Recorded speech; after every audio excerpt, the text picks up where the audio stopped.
Finally हामी यहाँ आइपुगे गाइज ससुराली टिका लाउन गएको 4 बजिसक्यो गाइज अझै धेरै उकालो जान छ यहाँ चाहिँ पुरै पहिरो गएर गाइज पुरै धपाड भइरहेको छ क्या अझै टाइम लाग्छ गाइज र बिजोग खासै ठुलो त होइन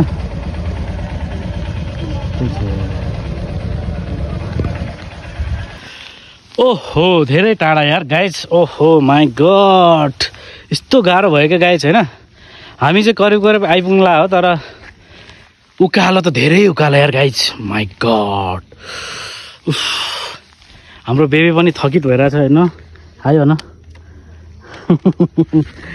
म पनि थकितै भइरहेको छु होइन अब यस्तै छ लेट्स होप अब चाहिँ करिब आइपुग्नु लाग्यो होइन ओहो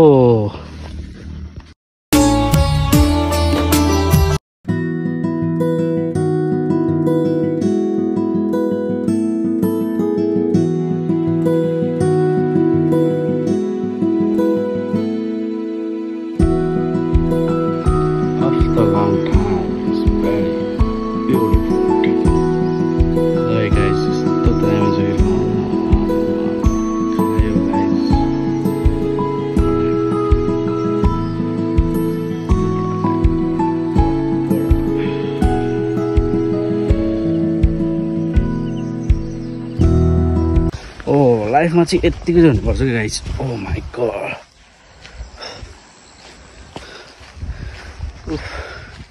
ठाउँ चाहिँ एकदम भोबाले छ है यहाँ चाहिँ पुरा गुफा जस्तो के हो यो ओहो यता जाऊँ है एकछिन ओहो मलाई चाहिँ गाउँघरमा चाहिँ यस्तो आनन्दले हिँड्न मन लाग्छ क्या यसरी नै क्या रोड चाहिँ बनिसक्यो हेर्छ अलिकति हुन्छ नि त अलिक दामी चाहिँ हुन बाँकी रहेछ क्या ओहो सुनसान अहिलेको चाहिँ ठ्याक्कै बजिरहेको चाहिँ 6 बजेर 6 मिनट गइरहेछ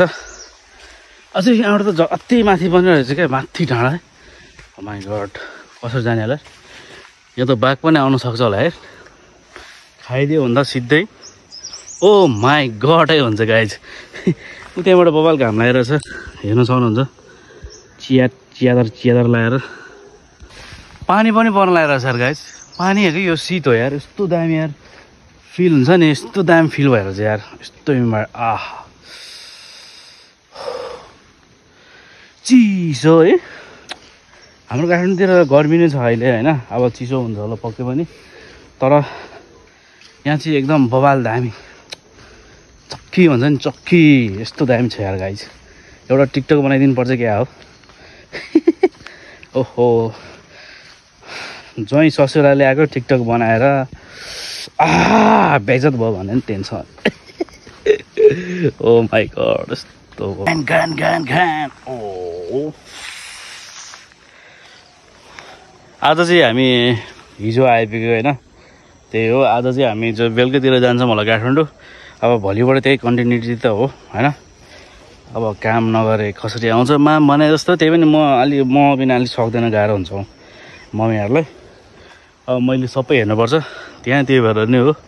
अब त्यस्तै आज एक दिन जस्तो तसो गर्छ मम्मीहरूले अब अनि भोलिबाट चाहिँ मेरो कन्टिन्युटी नै हुन्छ आज यस्तै हो जिन्दगीमा बाटो पनि अलिकति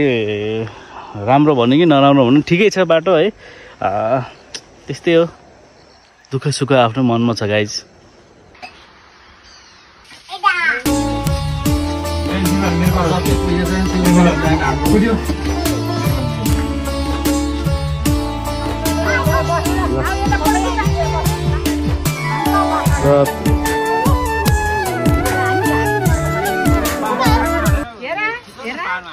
बाख्रा काम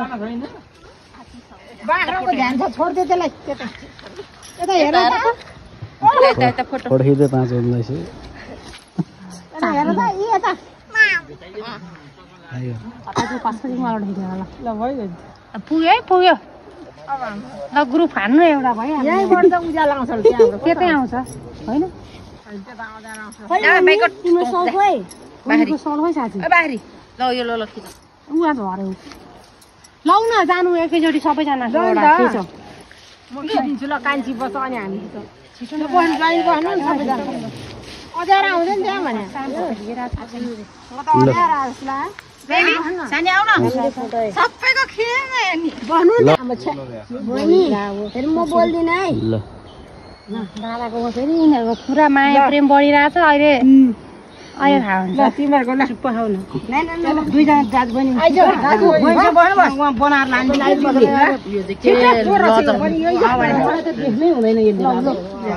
आमा भन्दा ठुलो भएर नि यस्तो गरेर जा उता एक्लै फोटो खिच्न बाबासँग बाबा खै तिम्रो ला बाबा खै बाबा हेलो भन्देऊ न आफ्नै दुनियाँमा अरू बेला त फेरि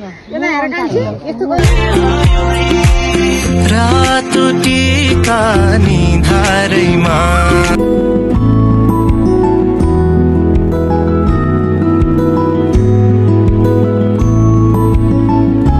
यसलाई भन्छ ब्युटिफुल लाइफ गाइज। यस्तो बोबाल छ ठाउँ यार,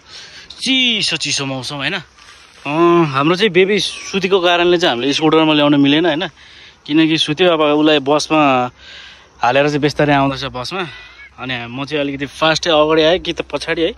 स्कुटरमा हिँड्दा अलि सुतिरहेको चाहिँ उसलाई गाह्रो भयो। अब आमा चाहिँ अहिले समाधानलाई नै गाह्रो भयो, त्यही भएर चाहिँ अहिले रिक्स किन लिनु भनेर चाहिँ गाडीमा टक्का लगाएछ। अब लेट्स होप अब कहाँसम्म निन्द्रा हट्छ त्यहीँसम्म हुन्छ गाइस। यो गाडीमा आइरहेछ गाइस तिनीहरू। ओह माई गड,